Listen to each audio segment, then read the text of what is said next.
Here I have DOOGE S96 Pro, and today I'm going to show you how to enable power saving mode on this device. So to do this, you can just go to the upper bar, and here you have the button battery saver. Tap on it once and you can switch this mode. By holding your finger on it, you can access some of its settings.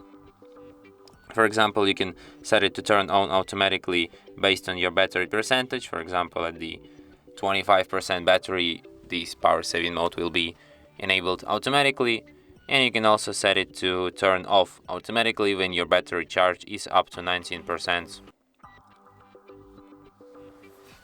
And that's it. Thanks for watching.